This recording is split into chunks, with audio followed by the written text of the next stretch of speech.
أعوذ بالله السميع العليم من الشيطان الرجيم بسم الله الرحمن الرحيم الحمد لله رب العالمين والعاقبة للمتقين ولا عدوان إلا للظالمين والصلاة والسلام على عبده ورسوله محمد وعلى آله وصحبه ومن اتبعهم بإحسان إلى يوم الدين.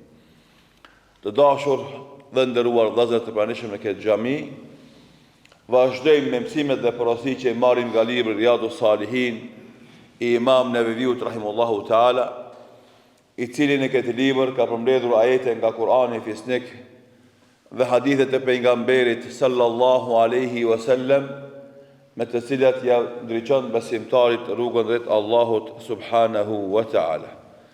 Edhe sot jemi në hadithin 660 me radhë që nga fillimi i librit, hadithin e dytë në këtë kapitull, ku Imam Neveviu rahimahullahu taala thot: "Wa an Abdullah ibn Amr ibn al-As radiyallahu anhuma قال رسول الله صلى الله عليه وسلم إن المقسطين عند الله على منابر من نور الذين يعدلون في حكمهم وأهليهم وما ولوا."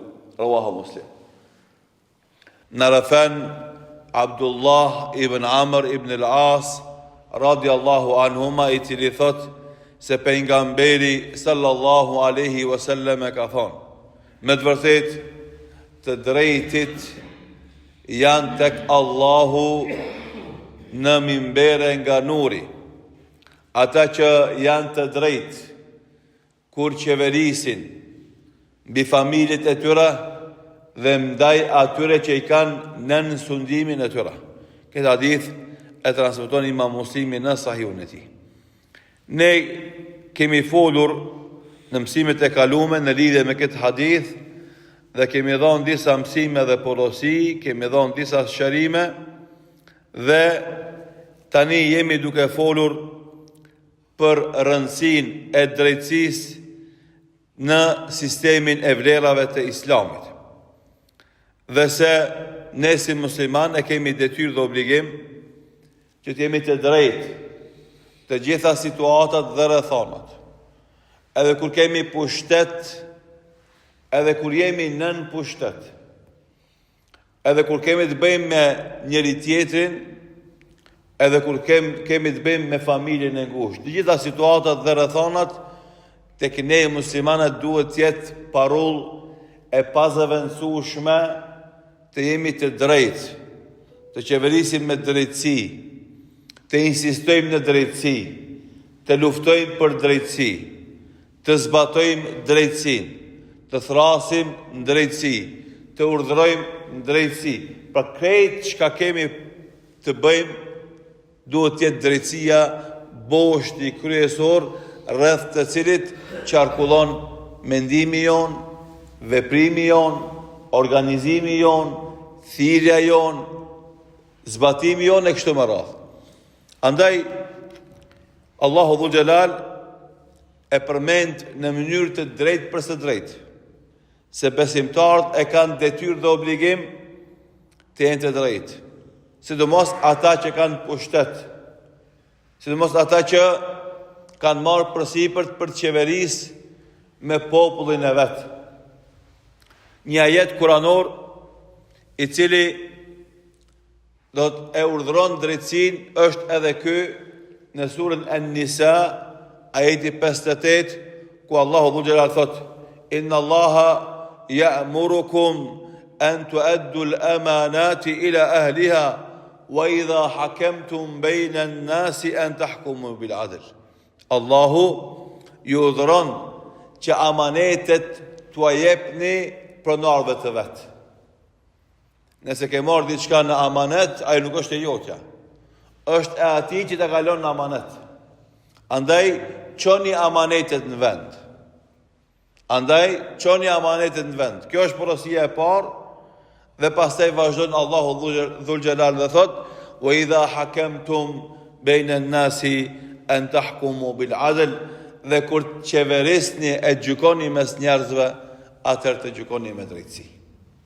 Urdhër i drejtë për së drejtë, të cilin urdhër çdo herë kur kemi me gjyku, me vendos diçka, me qeveris me dikën, duhet ta kemi parasyve.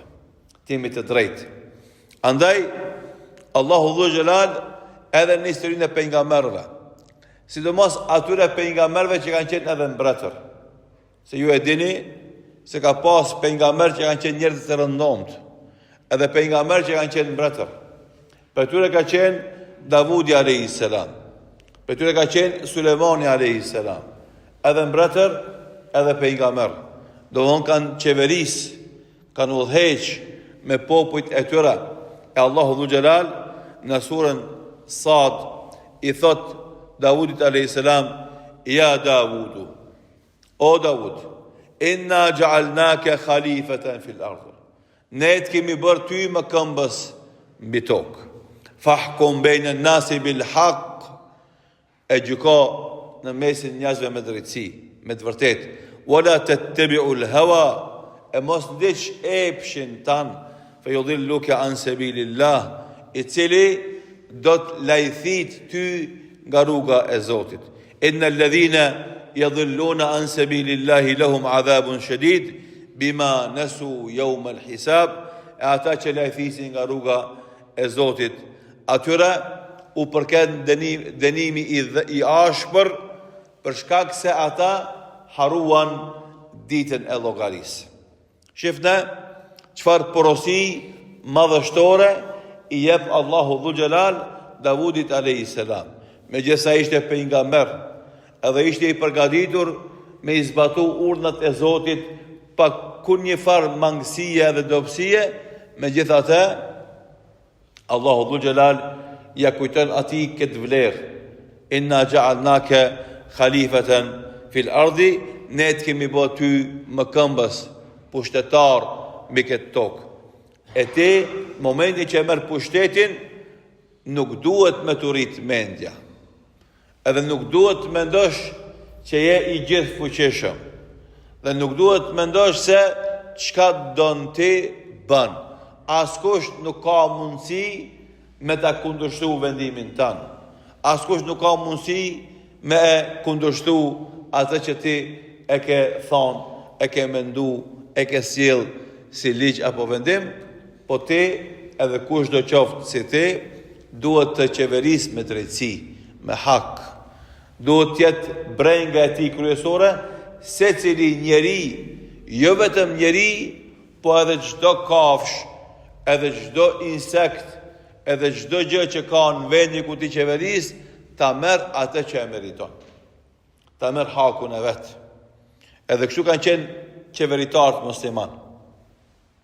Jo vetëm ndaj njerëzve që janë kujdes të mos u bëjnë atyre pa drejtësi, e të mos u hyjnë në hak, po janë kujdes që edhe kafsht, edhe bagëtia që ka jetuar në vendet ku ata kanë sundu, edhe atyre të jepet haku i tyre. Në historinë islame është e njohur dhe e përhapur më të madhe ajo thënia e Omerit radhiyallahu anhu, i cili thoshte: e kam breng jo vetëm njerëzit që i kam në pushtetin tim, po edhe kafsht që lëvizin në rrugët e qyteteve që unë i sundoj, që ndoshta atyre të mos uze këmban thua e të lëndohen e dëmtohen ato. Do thot për njerëzit po se po, duhet kemi kujdes, po duhet kemi kujdes edhe për kafshët që jetojnë në mesin e njerëzve në shtetin që ai qeveriste. Don kjo ishte brenga e pushtetarëve të vërtet musliman. Dhe ky model që ata e ofruan është i pazavendësueshëm. Dhe andaj na themi edhe thrasim edhe do thot vazhdimisht potencojmë që nuk ka qeverisje më të mirë se qeverisja me udhëzimet e Zotit. Se qeverisja me udhëzimet e njeriut më të mirë në fytyrën e tokës, Muhamedi sallallahu alaihi wasallam.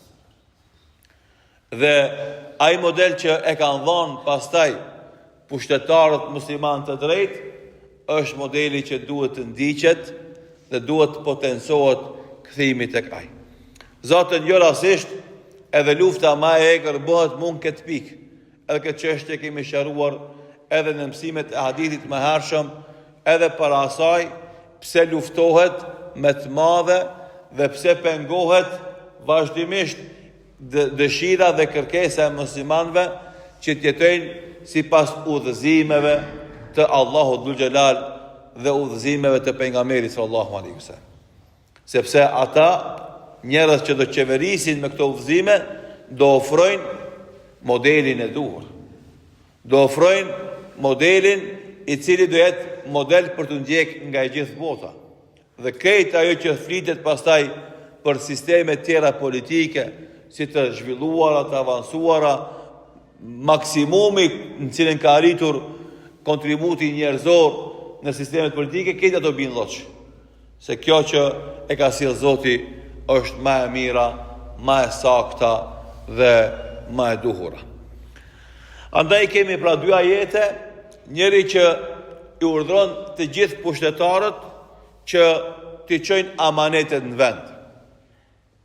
Edhe votën që kërkon një figurë politike, një parti politike, një opcion politik, është një lloj amaneti.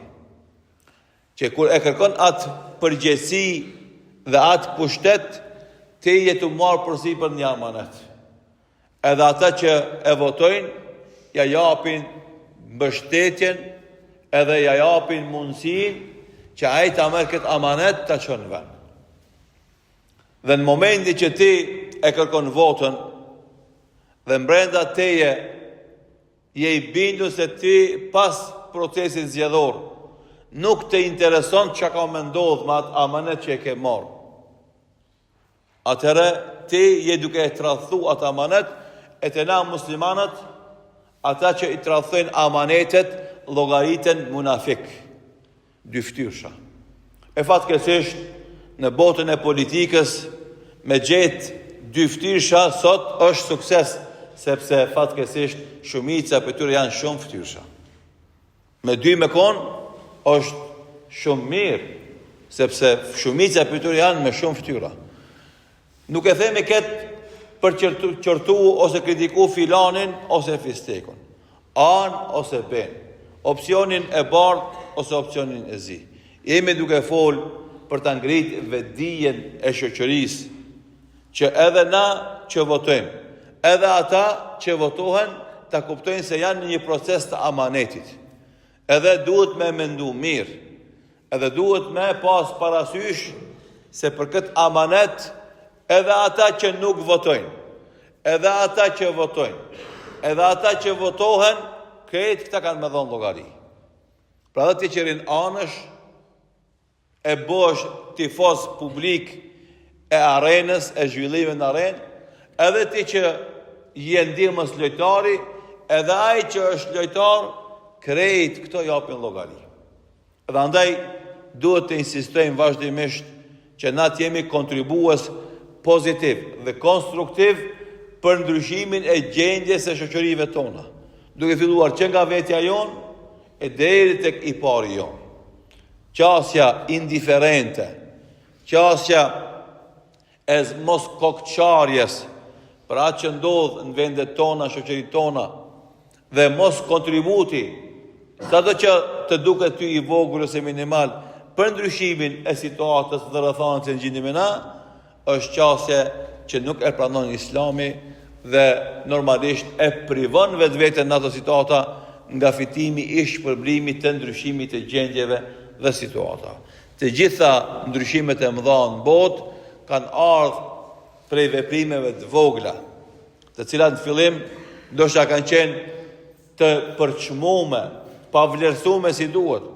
Mirë po me insistimin e njerëzve në to, ato dal nga dal kanë marrë jehonën, kanë marrë dhënë dhe pastaj janë bërë procese të fuqishme dhe kanë arrit mundësinë e ndryshimit të gjendjes dhe situatave. Pra Allahu Dhul Xhelal gjithve na urdhnon që t'i çojmë në vend amanetet dhe kur kemi e marrim amanetin dhe pushtetin, të jemi të drejtë në gjykimin ton mes njerëzve, ashtu sikur se edhe i tha Davud a.s. të cilin e bëri mbret, kur gjykosh mes njerëzve, gjykosh me hak dhe të mos ndjekish epshin dhe pasionin tënd, luftë e vazhdueshme të cilën duhet ta ketë çdo musliman me egon, nefsin dhe epshin e tij. Luftë e pandërprerë, e vazhdueshme që vazhdimisht ta mposht dëshirën dhe lakmin e cila i buron nga ky epsh dhe ky pasion i tij, sidomos momenti kur ti do kesh pushtet, ku do shfaqesh mendje madhësinë dhe arrogancën tone, pushtet i cili pasaj të sjell pasuri dhe me këtë pasuri çtohet edhe lakmia, edhe arroganca, edhe fuqia për të vazhduar me mashtrim dhe me hile. Pastaj e treta, momenti që e ki pushtetin, e ki pasurin, atëherë të hapët dera e dëshirës për të përmbush dëshira dhe lakmit e epshit tanë, për të dhonë pas knasive të kësaj bote, edhe atëherë ti veç fillon me e zhyt vetë vetën në këtë kënet të lakmive, pasioneve, të epsheve, edhe atëherë të përmbysen vlerat. E bardha të duket e zezë, e zeza duket e bardhë, e mira të duket e keqe, e keqa të duket e mirë. Ajo që du të bësh, për tënë të bësh. Atë që s'du të bësh, e bën me elan, vullnet dhe energji, ashtu që ka tregu pejgamberi sallallahu alaihi wasallam, kur ka folë për llojet e zemrave, zemra e cila është mbushur me mëkate, ajo nuk e njeh të mirën e as të keqen. Të mirës i thot e keqe, e të keqes i thot e mirë, i përmbysen gjërat, konceptet, fenomenet, vlerësimet e kështu me radhë. Andaj, na duhet të gjithë të përgatitemi që për të dorëzu amanetin dhe dikush me neve të përgatit për të pranu amanetin. Po edhe ki që e dorëzon, edhe ai që e pranon, të gjithë këta duhet t'jenë në proces të vazhdueshëm në xhihadin me nefsin e tyre, që kur do herë që veprojnë, edhe kur japin, edhe kur marrin, t'jetë qëllimi i tyre final të fitojnë kënaqësinë e Allahut subhanahu wa taala.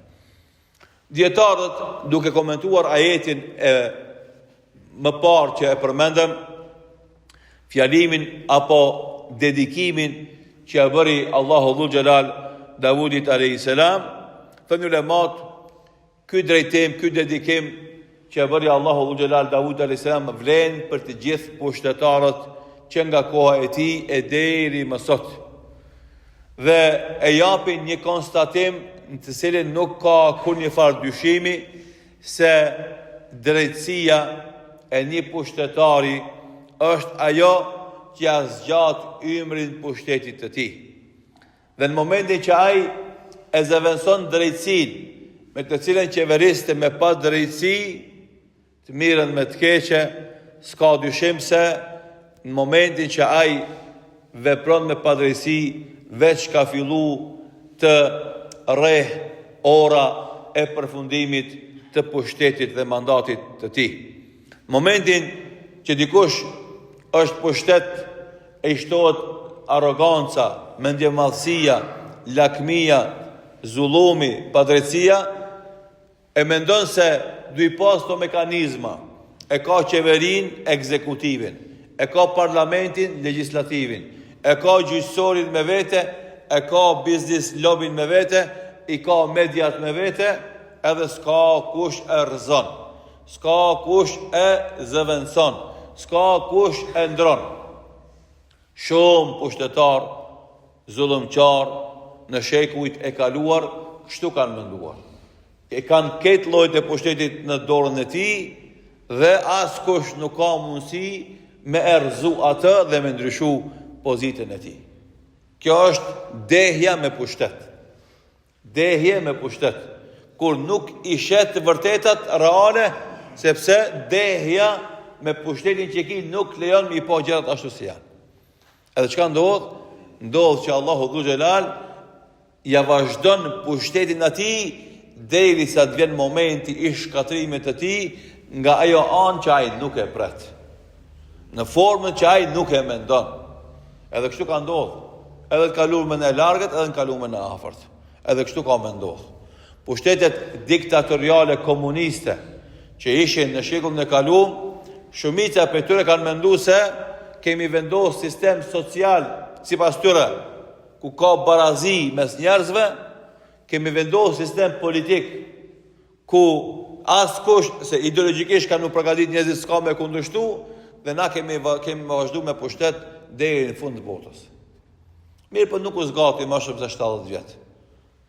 Edhe do të thotë se ishte i panatyrshëm, u rebeluan njerëzit kashi atij sistemit politik ideologjik, u rebeluan edhe kashi atij sistemit ekonomik, edhe rrai pushtet.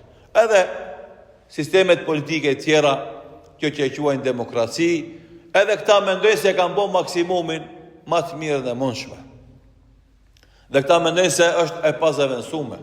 Megjithse ata deklarativisht flasin për demokraci, kurse realisht janë njëjtë sisteme ku pakicat e pushteteve sundojnë shumicën e shoqërisë, edhe ata veprojnë sipas tekeve, dëshirave, planeve dhe nevojave të tyre që i kanë klanore dhe sipas asaj veprojnë. Dhe ata mendojnë se normalisht me manipulimin e sistemit zgjedhor, me manipulimin e votuesit për shkak të parës që e kanë, për shkak të medias që e kanë, se kanë me vazhdu jetë gjatësinë e tyre në politikë dhe në pushtet, mirë po këtë këto janë vegime, janë mirazhe, janë mashtrime me të cilët Allah i madhëshëm i mashtron pushtetarë zullumqar. Derisa kur të vjen fundi i tyre, të vjen edhe poshtrimi dhe shkatrimi i tyre. Andaj ulemat kanë thonë se momentin që një pushtetar që është i drejtë e zëvendëson drejtsinë e tij me padrejtësi, ai njeri veç ka fillu me numru rahet e orës së shkatrimit të tij. E drejtësia kur t'ja është pushtet realizohet, kanë thonë dietarët, duke ja dhënë secilit atë që e meriton. Do të kjo është drejtësi. M'ia dhon secit atë që meriton. Jo m'ia dhon mënyrë të barabartë. Sepse më dhon secit mënyrë të barabartë nuk është drejtësi. Edhe andaj ne kemi sharu shumë herë në të mësimet e sabahut dallimin mes barazisë edhe drejtësisë. Islami nuk thret barazi, po thret në drejtësi. A drejtësia që ka m'ia dhon secilit atë që meriton. Sepse nuk është e drejtë me dhon fëmijës aq sa jep të rriturit. Me dhon të rriturit aq sa jep plakut. E kështu me radhë. Andaj duhet me dhon secilit aq sa meriton, atëherë na e kemi qenë të drejtë. Dhe normalisht qeverisja për me qenë e drejtë duhet të referohemi për caktimeve hynore të koncepteve me të cilat na do të bëjmë veprimet tona. Andaj sikur se përmendëm edhe mësimin e kaluam, këtë flasin për drejtësi. Mirë, secili e komenton drejtësinë nga prizmi i vet, edhe nga kandi i vet. Na flasin për një drejtësi ku s'ka dallim në kuptimin e asaj drejtësie. Edhe për këtë shkak, ku themi na për drejtësinë të cilën e përcakton Zoti në fenë e tij, e përcakton Zoti në librin e tij, e përcakton i dërguari i Zotit në këshillat e tij, atëherë flasim për koncepte të qarta, edhe normalisht ku s'ka hapësirë për mëdyshe, dilema dhe kuptime të ndryshme. Dhe për atë shkak na vazhdimisht thrasim dhe themi se qeverisja e drejtë do të jetë atëherë kur njerëzit do qeverisin me atë që na ka dhënë Zoti Dhul Xhelal dhe do mundohen pasuritë e shtetit të ndajnë sipas meritave që i kanë njerëzit, e jo të jepet dikujt përparësi më tepër se tjetrit. Andaj drejtësia është një rregull të cilën urdhon Allahu Dhul Xhelal, gjithashtu siç është e njohur në ajetin kuranor, të cilin e përmendin hatibat në hutbet e tyre për çdo xumë, inna Allaha ya'muru bil adli wal ihsani wa ita'i dhil qurba wa yanha 'anil fahsha'i wal munkari wal baghi ya'idhukum la'allakum tadhakkarun. Me të vërtetë Allahu është ai që urdhron në drejtësi dhe në bamirësi. Andaj urdhër i vazhdueshëm i Zotit gjithë besimtarëve që ata çdo herë të jenë të drejtë dhe të veprojnë me drejtësi dhe të mos ndalen në rrugën e insistimit dhe thirrjes për të drejtësia. E pejgamberi sallallahu alaihi wasallam i dha një garancë të shpëtimit në momentin më të vështirë që ka me jetu njeriu, ajo është momenti i ringjalljes, daljes nga varri i tij dhe grumbullimi i njerëzve në tokën e grumbullimit mahsherit, atëherë kur dielli u afrohet njerëzve mbi kokë, njerëzit do kenë vap të madhe dhe do kenë nevojë të madhe për një freski, e në atë kohë, në ato momente të vështira, Allahu i madhëshëm i jep mundësi dikujt të gjenë strehim në një hije përveç të cilës hije nuk ka hije tjetër. Edhe këtë hadith dhe kuptimet në lidhje me te i kemi sharuar në mësimet e mëhershme, por thjesht për ta përsërit dhe për të nësu këtë fakt, tha pejgamberi sallallahu alaihi wasallam, sab'atun yudhilluhumullahu tahta dhillihi yawma la dhilla illa dhilluhu, 7 lloje të njerëzve do të futen në hijen e tij, atë që s'ka hije tjetër veç hijes së tij. I pari në radh ishte imamun adil, imami i drejtë. Imami i drejtë, kryetari i drejtë. Sepse pozita e tij dhe fitimi nga qeverisja e drejtë është shumë e madhe. Saqë e përmendëm pak më herët, jo vetëm ajo që përfitojnë njerëzit nga drejtësia e tij, po edhe ajo që përfitojnë kafshët e insektet nga drejtësia e tij, shpërblimin e merr ky njeri. Dhe për këtë shkak na i këshillojmë të gjithë ata që Allahu i ka sprovuar me pushtet. Sepse dikush mendon se pushteti është dhunti. Na themi i ka sprovuar Allahu me pushtet. Siç ka përmendur Sulejmani alayhis salam, kur e mori pushtetin, kur ja dha Allahu pushtetin, tha, kjo është sprovë nga Allahu. Kjo është sprovë nga Allahu. A do jem falendrues për Zotin, për këtë pushtet që më ka dhënë, apo do jem mohues dhe përbuzës i këtyre të mirave të Zotit? Andaj pushteti është sprovë, me të cilën e sprovon Allahu Dhul Xhelal njeriu. Edhe ai që insiston në drejtësi me gjithë vështirësive të shumta dhe peripecive që kanë këtë rrugë, ai ka mu shpërblim me këtë shpërblim të jashtëzakonshëm, në këtë moment të jashtëzakonshëm.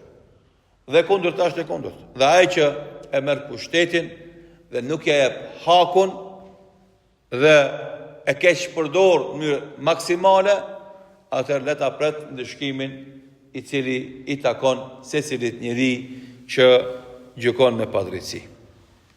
Andaj, ne si musliman, hoxhallar dhe xhamat, duhet vazhdimisht ta kemi parasysh këtë parim dhe të mos lejojmë me kalu asnjëherë.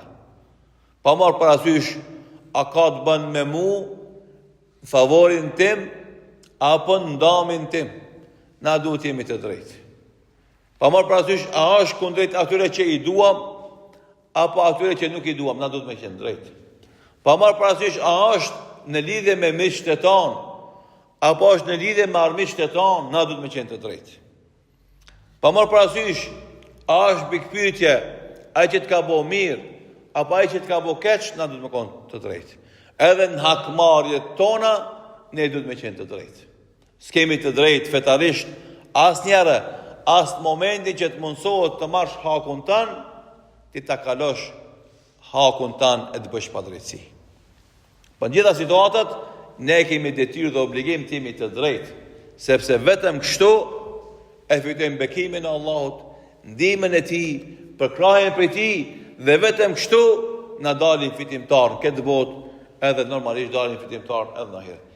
Dhe një gjë që duhet me ditë secili musliman. Në historinë e njerëzimit kanë kalu shumë pushtetar, shumë perandor. Mirë po, të gjithë ata që kanë qenë të drejtë janë përmend me lavd, përmenden dhe do përmenden. Po edhe ata që kanë qenë zullumçar janë përmend, por janë përmend si model i zullumit dhe zullumçarit, si model i cili nuk duhet me qenë njeriu kur e merr pushtetin. Andaj edhe këtë botë, me gjithë se ki peripeci dhe vështirësi, po lufton me qenë i drejt, do përmendesh për të mirën tonë.